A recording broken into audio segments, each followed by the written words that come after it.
ये ध्वनि, ये कंपन। हाँ माँ, ये कैसा कंपन है? अद्भुत है ये ध्वनि और कंपन, कुछ भी स्पष्ट नहीं हो रहा है।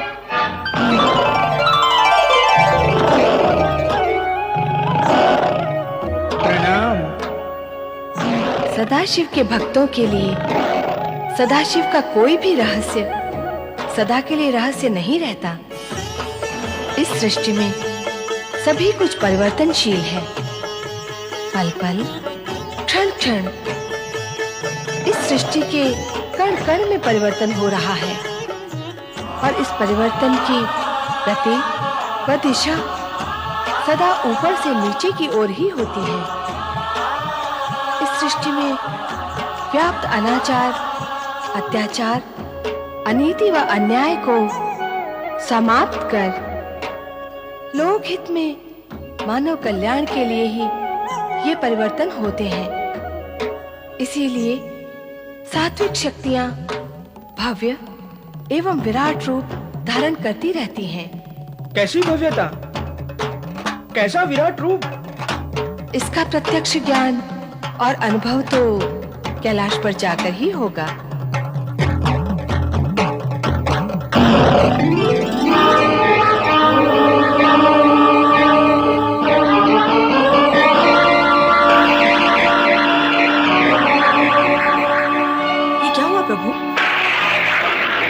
क्या किसी मायावी का प्रवेश हुआ है वैकुंठ लोक में? प्रवेश अवश्य हुआ है, किंतु किसी मायावी का नहीं। तो फिर? महान विराट और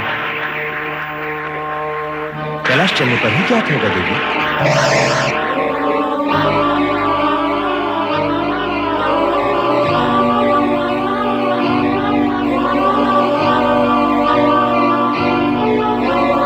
देवी सरस्वती, क्या जिस दिव्य स्पर्श का अनुभव मैंने किया है वैसा ही तुमने भी किया है? हाँ स्वामी, हुआ तो है, पर ये है क्या? इसका उत्तर तो कैलाश पर जाकर ही मिलेगा।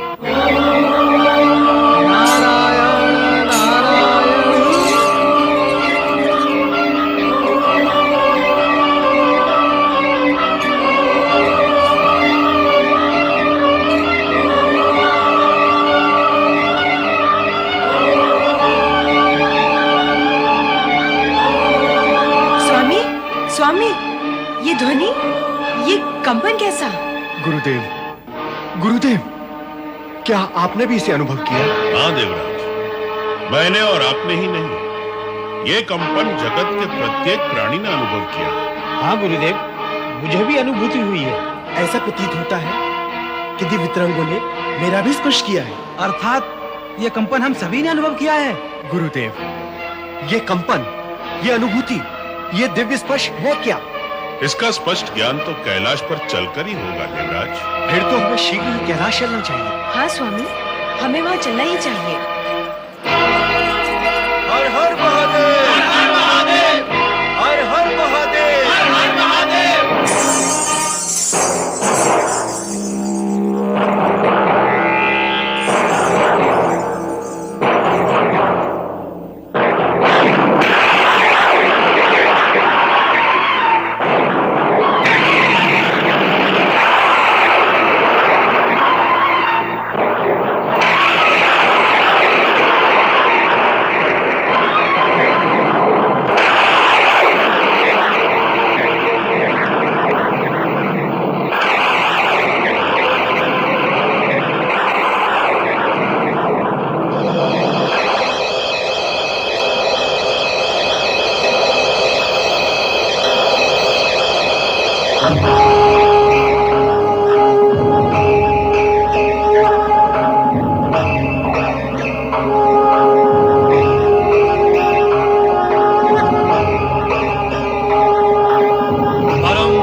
परम शक्तिमान भगवान सदाशिव की जय।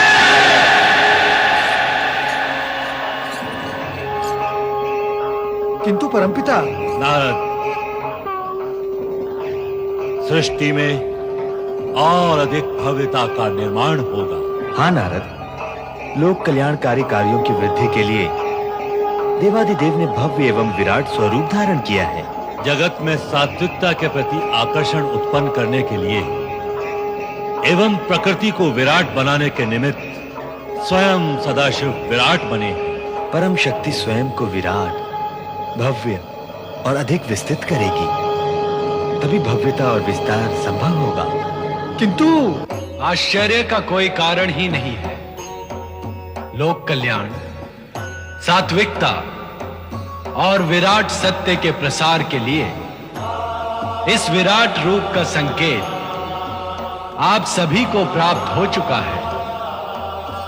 आप सभी भली भांति जानते हैं कि सृष्टि के सुचारू संचालन के लिए हम सभी को समय समय पर विभिन्न प्रकार की लीलाएं करनी पड़ती हैं।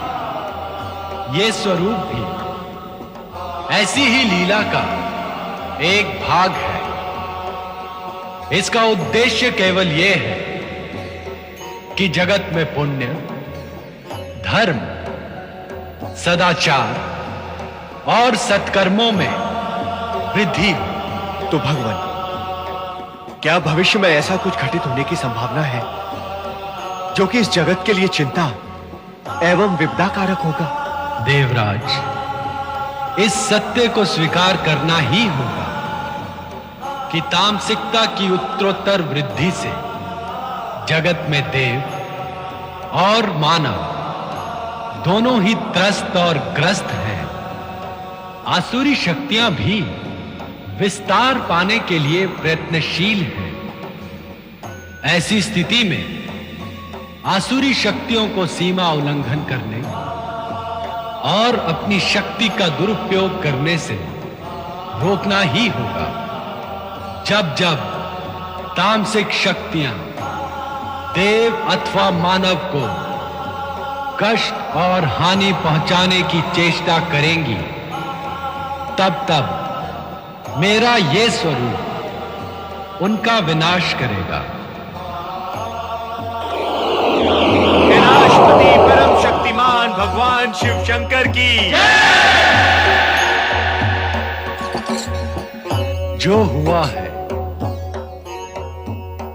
जो हो रहा है और भविष्य में भी जो होगा, अच्छा ही होगा, लोक हित में होगा, प्राणी मात्र के सुख संतोष की वृद्धि के लिए होगा।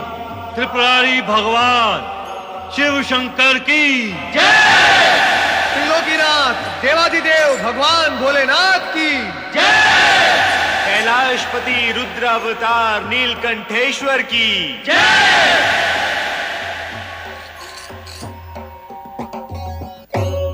समस्त जगत के कल्याण के लिए अनादि अनंत अजर अमर सदाशिव ने अपने विराट रूप के दर्शन करवाकर ब्रह्मा, विष्णु, लक्ष्मी, सरस्वती, गणेश, पार्वती, सभी देवताओं तथा देवर्षि नारद की जिज्ञासा को शांत किया।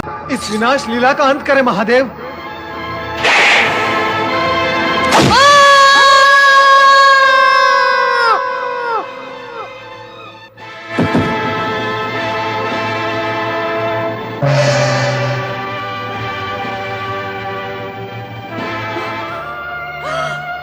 गणेश, मेरा पुत्र, क्या हो गया तुझे? गणेश, गणेश।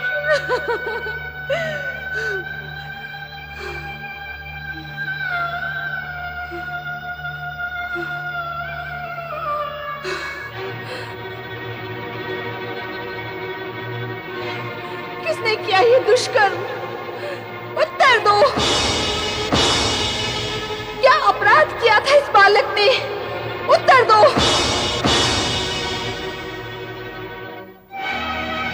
माता की आज्ञा का पालन करना क्या पुत्र धर्म नहीं? उत्तर दो।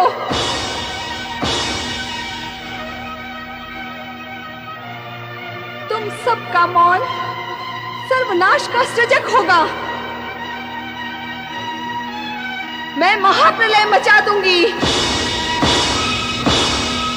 मैं अपने पुत्र के विरोधियों का सर्वनाश कर दूंगी। आयम ह्रीम क्लीम।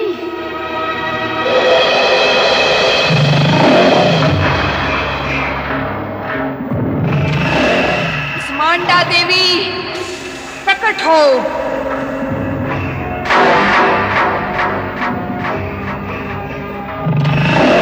महागौरी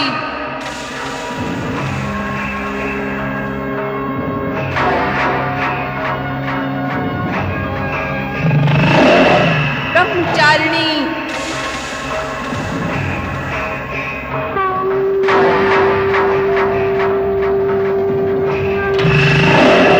सिद्धिदात्री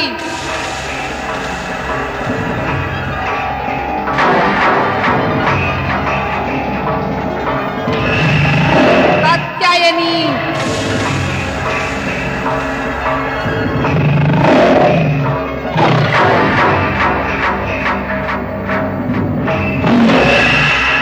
शैलपुत्री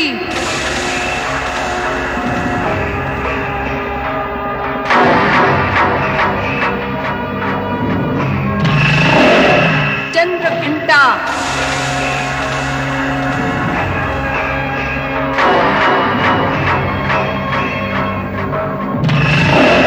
काल रात्रि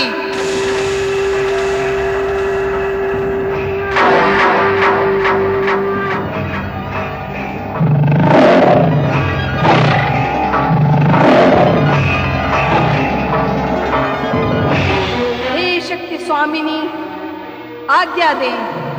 हे प्रबल शक्तियों महाप्रलय मचा दो। देव दानव शिवगण उन सभी का सर्वनाश कर दो। हे महाशक्ति, हे महामाया, हमें क्षमा कर दो, क्षमा कर दो। हे नौ दुर्गे, इस हाहाकार को समाप्त करो देवी, समाप्त करो, अन्यथा सृष्टि समाप्त हो जाएगी।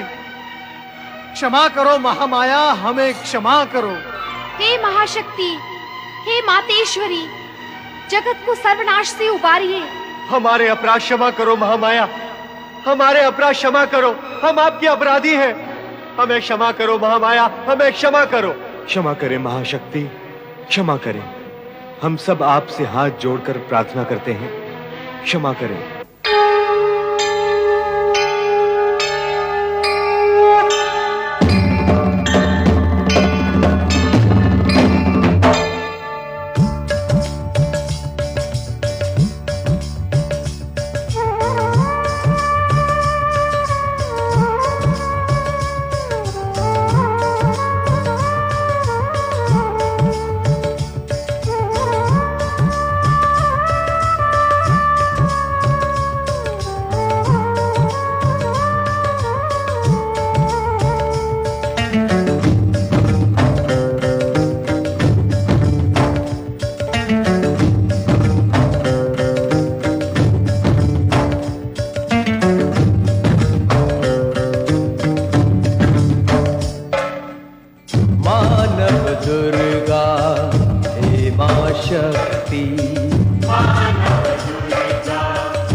अष्टभुजी हो काल रात्रि, तुम ही दुर्गा मात भवानी। अष्टभुजी हो काल रात्रि, तुम ही दुर्गा मात भवानी। चामुंडा माँ ब्रह्मचारिणी, चामुंडा माँ ब्रह्मचारिणी। चित्त रूपा तुम कल्याणी, चित्त रूपा तुम कल्याणी। चिंता हर के संतुष्टि का,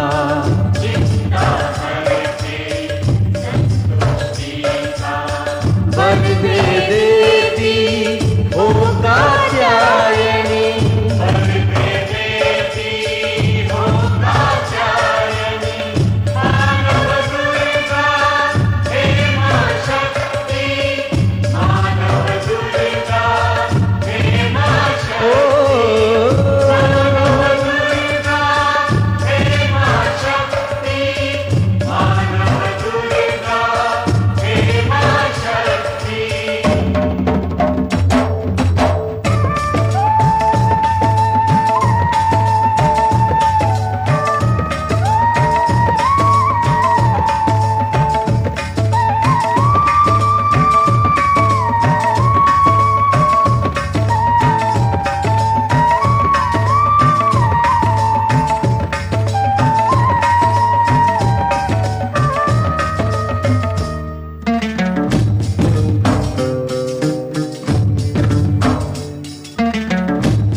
काल भी जीवन मांगे माँ।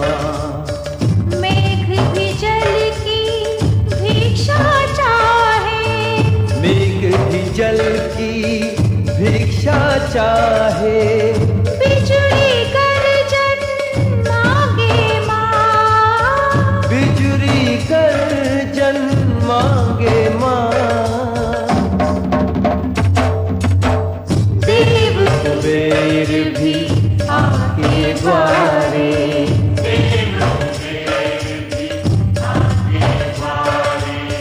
तुमसे अन्न धन मांगे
शांत हो जाए महाशक्ति।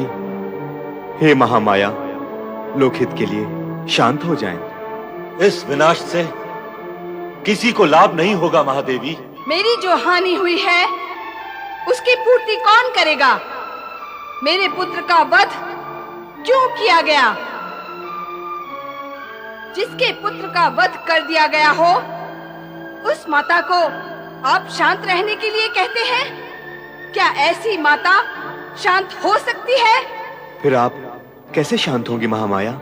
एक तो मेरे पुत्र गणेश को पुनर्जीवित करें, दूसरा देवताओं में वो सर्वप्रथम पूजित हो ऐसा अधिकार दें, तभी मैं शांत होऊंगी, अन्यथा महाप्रलय अनिवार्य है। हम प्रयत्न करते हैं, भगवान शिव से प्रार्थना करते हैं। भगवान भोलेनाथ गणेश को अवश्य पुनर्जीवन देंगे। हे महाशक्ति, हे महामाया, देवताओं में वो सर्वप्रथम पूजित हो ऐसे अधिकार को भी भोलेनाथ स्वीकार कर लेंगे। अब हम सब सदाशिव के पास जाते हैं।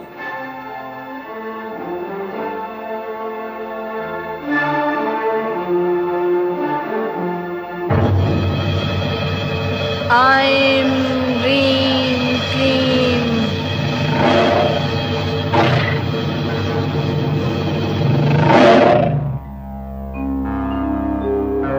हमारी रक्षा करो भोलेनाथ। तारकासुर के अत्याचार नहीं सहे जाते, उसके राक्षस हमें यज्ञ नहीं करने देते। हम तब जब और यज्ञ नहीं कर सकते हैं महाप्रभु। हे भोलेनाथ, तारकासुर और उसके राक्षसों ने सब कुछ नष्ट कर दिया है।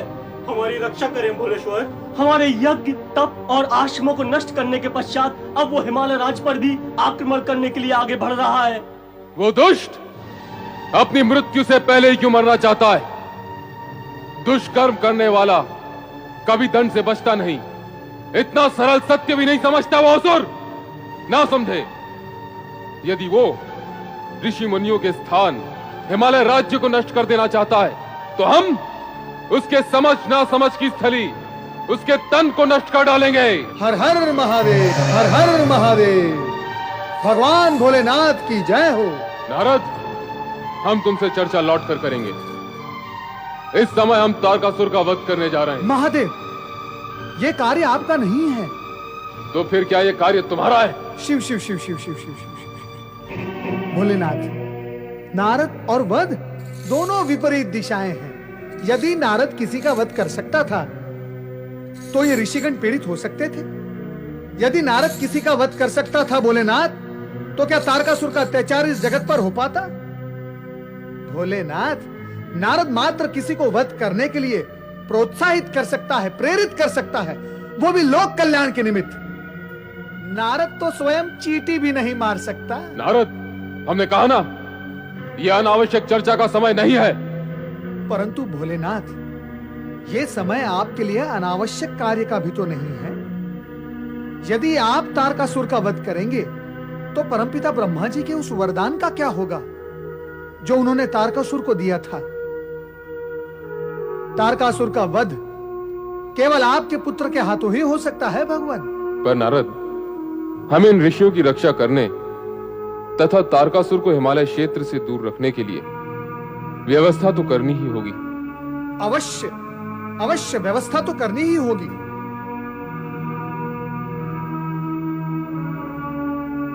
वीरभद्र!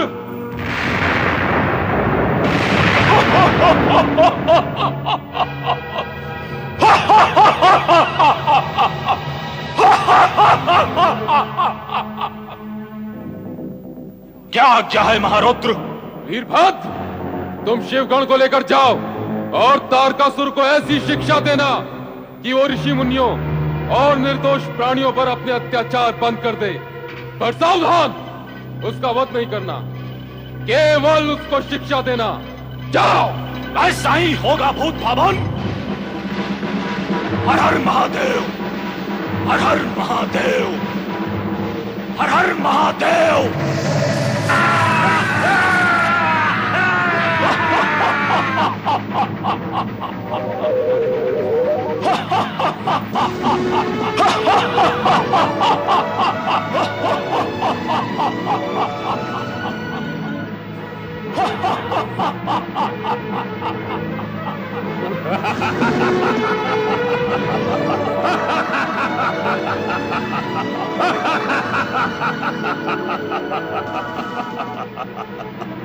जय महारुद्र!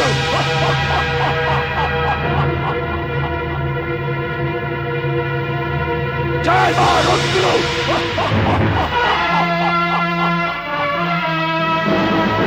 जय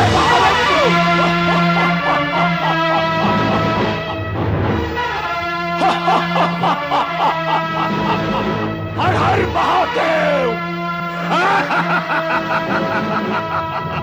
ऋषि मुनियों पर अत्याचार करने वाले दुष्ट तारकासुर, मैं हूं तेरा काल। मैं पहुंचा देता हूं तुम्हें मृत्यु के घाट। आक्रमण हो!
मैं अभी तुम्हारा अंत कर देता हूं।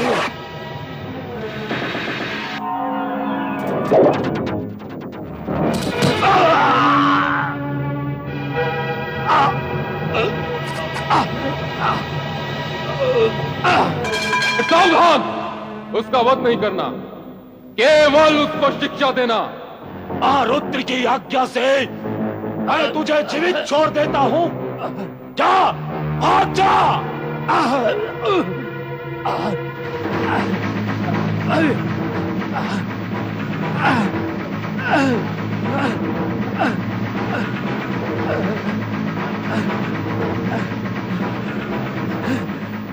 तारकासुर के अहंकार को खंडित कर वीरभद्र ने उसे हिमालय राज की सीमा त्याग कर पलायन के लिए बाध्य कर दिया।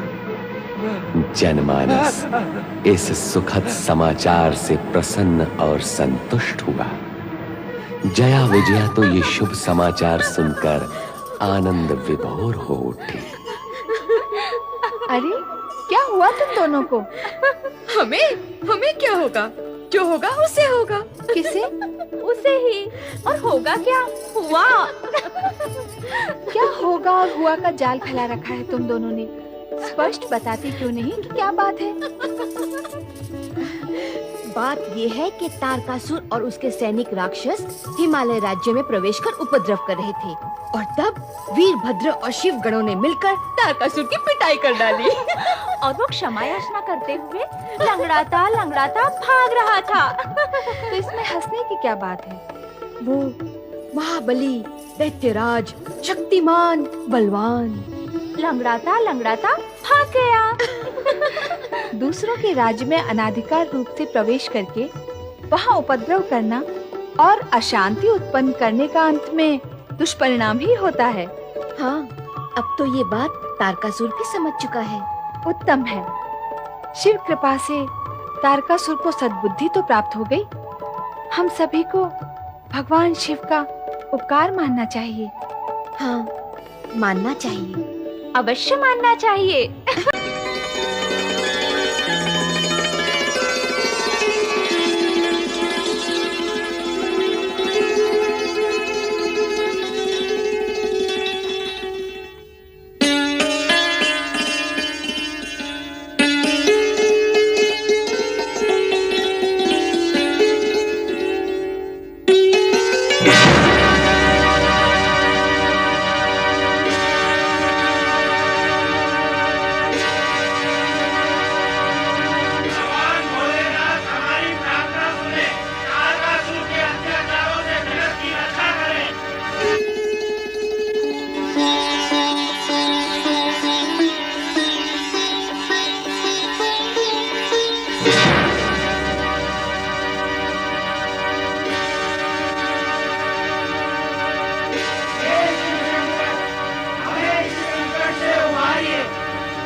शिव तेज को अपने अंग में ग्रहण कर लें, अन्यथा सब कुछ भस्मीभूत हो जाएगा।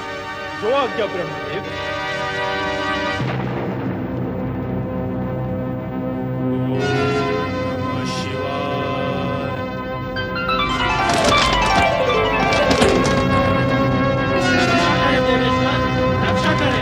तारकासुर के कारण कष्टों का अंत नहीं है महेश।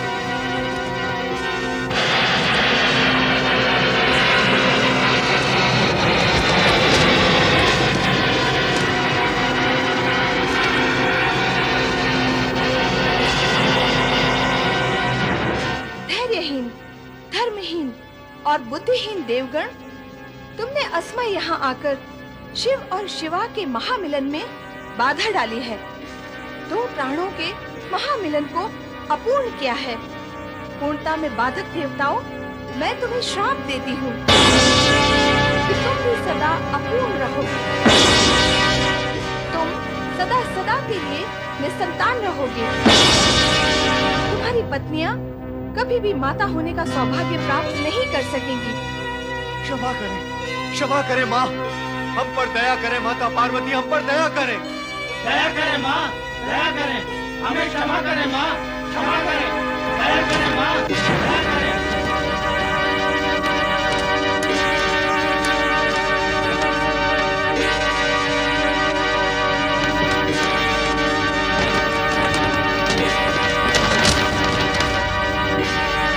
मैं आग से जल रहा हूँ ब्रह्मदेव। ये आग की पीड़ा मुझसे सहन नहीं होती है श्री हरि विष्णु जी। मेरा तन जल रहा है, मुझे बचाइए देव ऋषि। गंगा जी की शरण ले लो अग्निदेव, यही बुद्धिमानी है।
प्रवाह में बहता हुआ शिव का तेज पुंज तुम सबने धारण कर लिया है। अब इस पीड़ा और संकट का निवारण केवल शिव आराधना ही है। आओ तट पर बैठकर पंचाक्षरी मंत्र का जाप करें। शिव सदा मंगल ही करे।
प्रकाश पुंज गंगा जल के प्रवाह से तट पर आ लगता है, जहां उसके प्रभाव से संपूर्ण वातावरण दिव्य हो उठता है। वेग से चलते पवन के चंचल स्पर्श से पत्ते लयबद्ध ध्वनि करने लगते हैं। तट पर ऋषि विश्वामित्र शिष्यों सहित यज्ञ कर रहे कि अकस्मात शिशु के रुदन की गूंज इस विनाश लीला का अंत करे महादेव।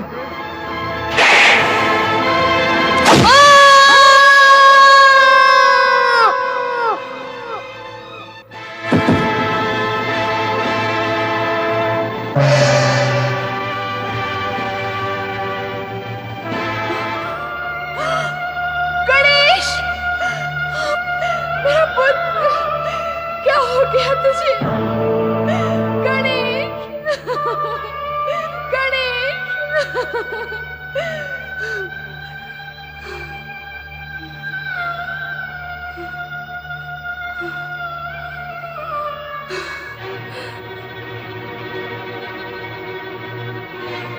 किसने किया ये दुष्कर्म? उत्तर दो। क्या अपराध किया था इस बालक ने? उत्तर दो।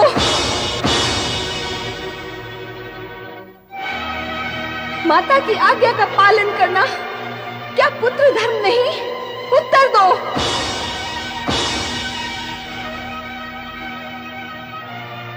तुम सबका मौन सर्वनाश का सृजक होगा।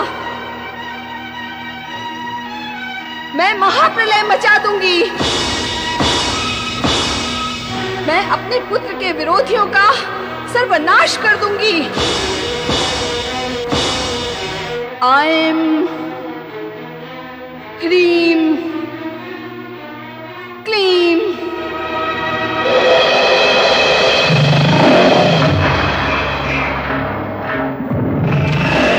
कुष्मांडा देवी प्रकट हो।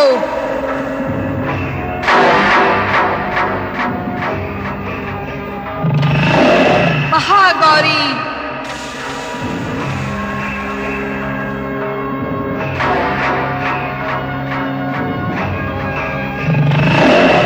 ब्रह्मचारिणी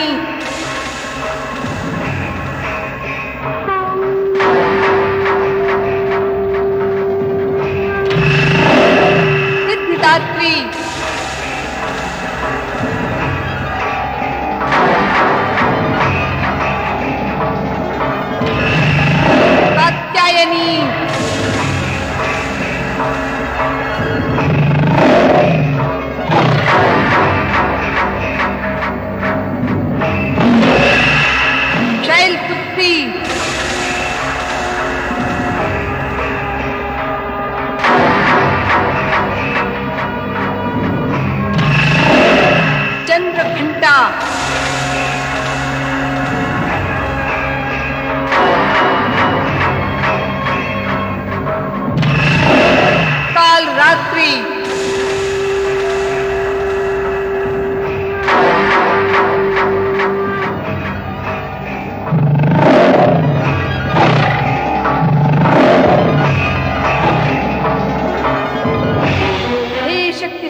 प्रबल शक्तियों, महाप्रलय मचा दो। देव, दानव, शिवगण, उन सभी का सर्वनाश कर दो। हे महाशक्ति, हे महामाया, हमें क्षमा कर दो, क्षमा कर दो। हे नौ दुर्गे, इस हाहाकार को समाप्त करो देवी, समाप्त करो, अन्यथा सृष्टि समाप्त हो जाएगी। क्षमा करो महामाया, हमें क्षमा करो। हे महाशक्ति, हे मातेश्वरी, जगत को सर्वनाश से उबारिए। हमारे अपराध क्षमा करो महामाया, हमारे अपराध क्षमा करो, हम आपके अपराधी हैं। हमें क्षमा करो महामाया, हमें क्षमा करो। क्षमा करें महाशक्ति, क्षमा करें। हम सब आपसे हाथ जोड़कर प्रार्थना करते हैं, क्षमा करें।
अष्टभुजी हो काल रात्रि, तुम ही दुर्गा मात भवानी।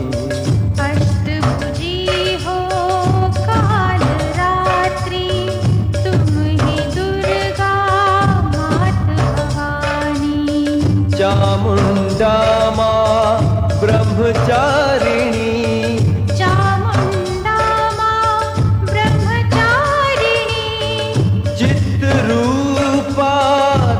कल्याणी, चित्रूपा तुम कल्याणी। चिंता हर के संतुष्टि का, चिंता हर के संतुष्टि का। वर दे देती हो कात्यायनी,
दिशा चाहे।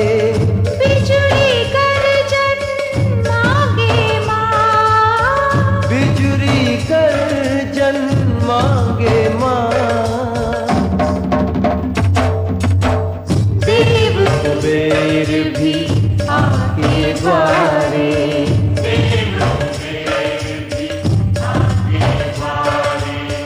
तुमसे अन्न धन मांगे माँ, तुमसे अन्न धन मांगे माँ। मानव दुर्गा हे माँ शक्ति, मानव दुर्गा हे माँ शक्ति, मानव दुर्गा हे माँ शक्ति, मानव दुर्गा हे माँ शक्ति।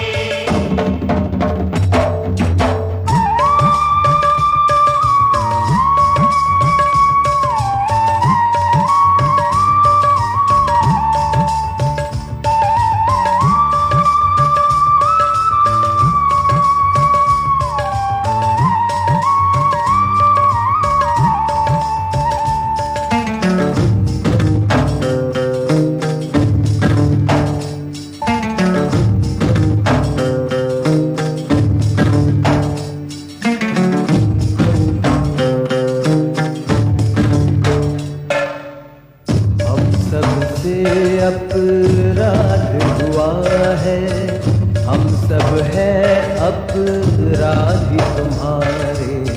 हम सबसे अपराध हुआ है, हम सब हैं अपराधी तुम्हारे।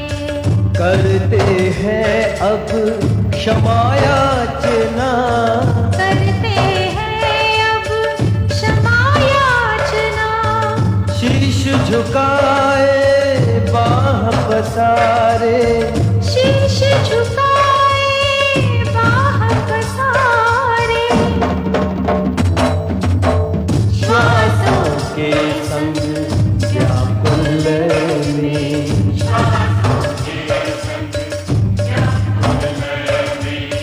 पीड़ित मन रह रह के पुकारे।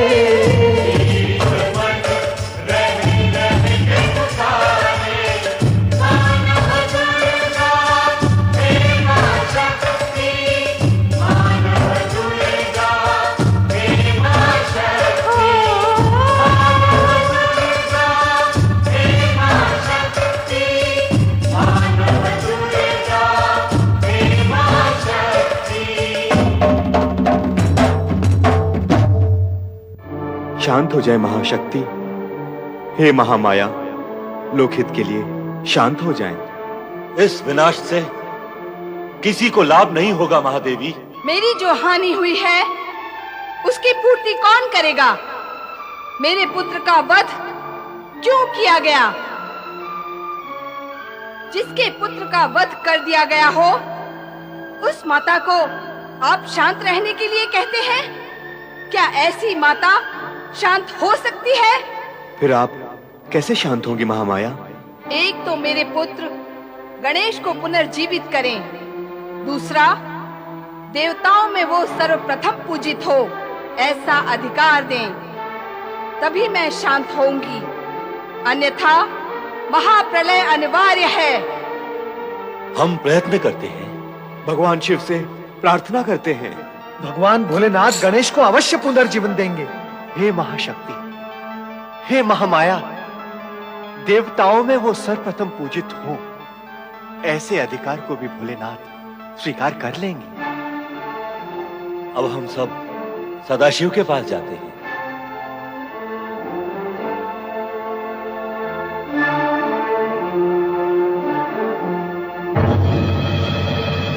ऐं ह्रीं क्लीं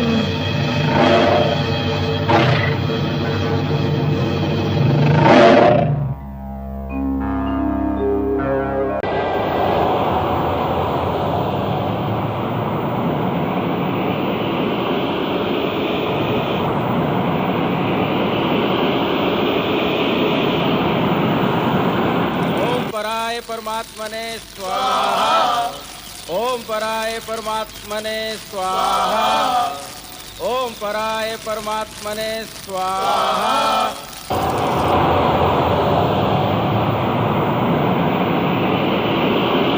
ओम पराय परमात्मने स्वाहा।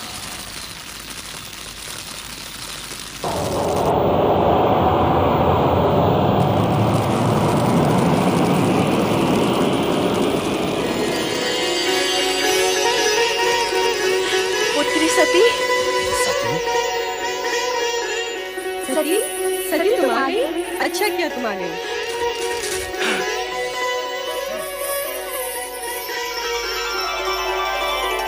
पुत्री सती तुम आ गई। ये तुमने बहुत अच्छा किया।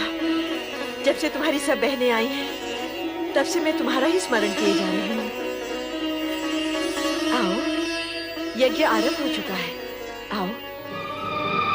मैं यज्ञ में सम्मिलित हुई नहीं, ये पूछने आई हूँ कि मेरे स्वामी शिव शंकर को इस आयोजन के निमित्त आमंत्रित क्यों नहीं किया गया। पुत्री,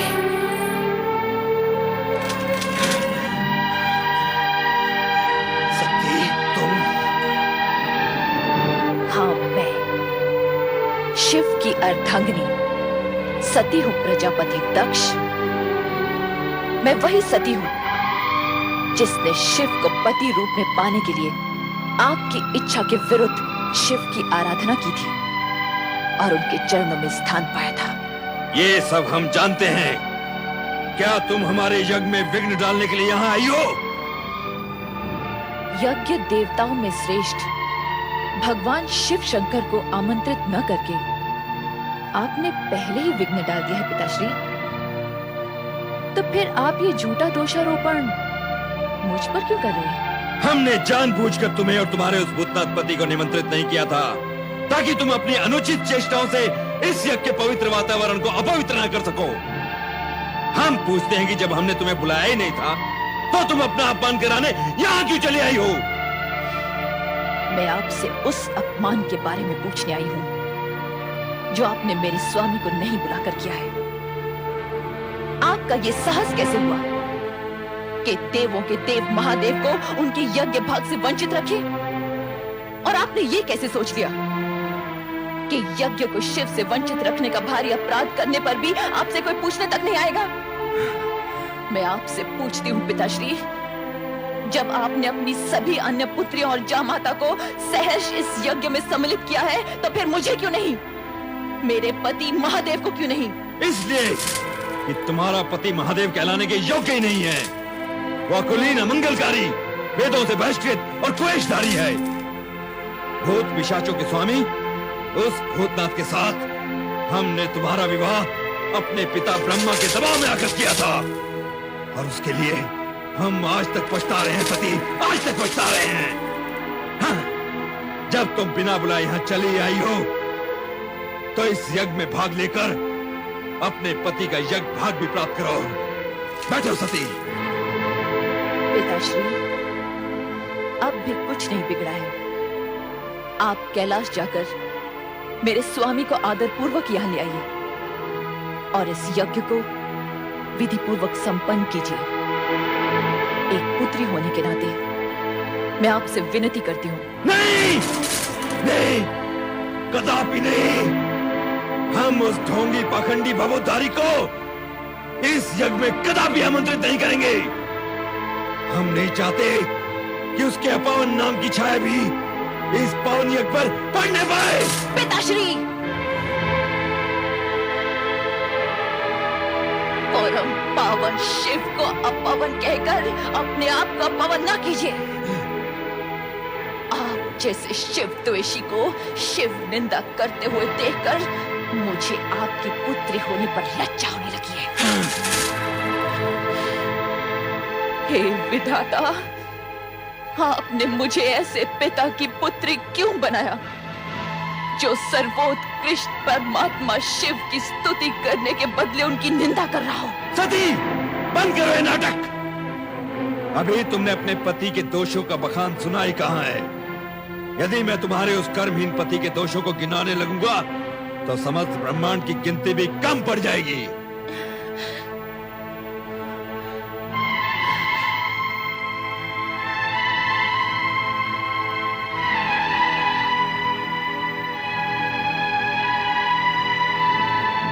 सृष्टि के पालक श्री हरि विष्णु, सृष्टि के रचनाकार परम पिता ब्रह्मा, क्या आप शिव निंदा सुनने के लिए इस यज्ञ में सम्मिलित हुए? जिन सदाशिव की कृपा दृष्टि पाने के लिए आप उनकी स्तुति करते करते नहीं थकते, उन्हीं शिव की निंदा सुनते हुए आप मूर्ति के समान निश्चेष्ट बैठे? क्या आपके प्राण सुध बुद्ध खो बैठे? क्या आपकी अंतरात्मा मर चुकी है? महाराज दक्ष, शिव पत्नी सती इस यज्ञ के वातावरण को दूषित कर रही है। इसे रोकिए और यज्ञ से बहिष्कृत कीजिए। जो व्यक्ति स्वयं यजमान दक्ष प्रजापति का सरासर अपमान कर रहा हो, वो यज्ञ में रहने के योग्य नहीं है, भले ही वो आपकी पुत्री ही क्यों न हो। सती, इसी समय चली जाओ यहाँ से। मैं इस यज्ञ से तब तक नहीं जाऊंगी जब तक आप और इस यज्ञ में सम्मिलित होने वाले सभी लोग शिव की अवज्ञा के प्रति खेद व्यक्त नहीं करते। मैं यहाँ से तब ही जाऊंगी जब आप सब शिव से क्षमा मांगेंगे। मैं यहाँ शिव के अपमान का परिमार्जन करने आई हूँ, आपके कहने से चले जाने के लिए नहीं। सती, तुम यज्ञ का अमूल्य समय व्यर्थ ही नष्ट कर रही हो। हम तुमसे कितनी बार कह चुके हैं कि तुम्हारे पति वेद विरोधी, अमंगलकारी और अपावन है, इसलिए हमने उसे इस यज्ञ से बहिष्कृत कर दिया है। एक ही बात को बार बार दोहराकर हमारे क्रोध की अग्नि को प्रज्वलित न करो। या तो चुपचाप यज्ञ में भाग लो, अन्यथा चले जाओ यहाँ से, चले जाओ। दक्ष प्रजापति, आप मेरे पिता हैं। तनिक इतना तो सोचिए कि अपने पति के अपमान का परिमार्जन न कर पाने पर आपकी ये पुत्री शिव को क्या मुंह दिखाएगी?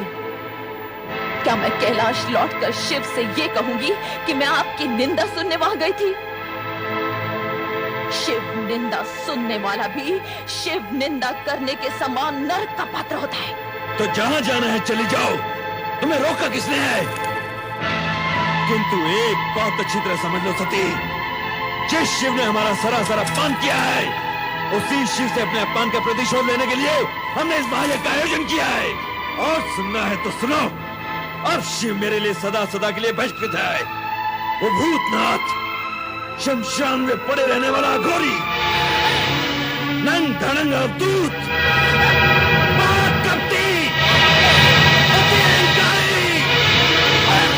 दक्ष प्रजापति, बस कीजिए।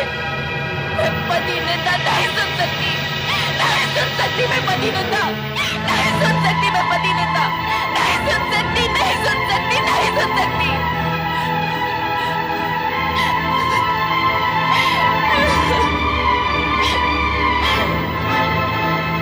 मेरे स्वामी,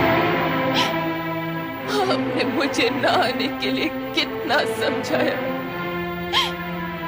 किंतु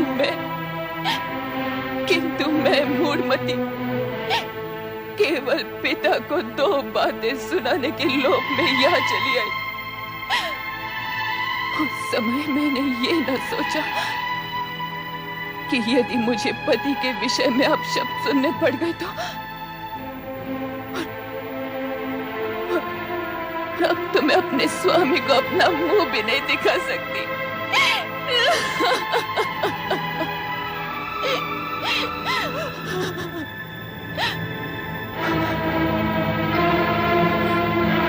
जिस स्थान पर मुझे अपने पति की इतनी निंदा सुननी पड़ी, वहीं के वहीं मैं अपने इस देह का त्याग कर दूंगी।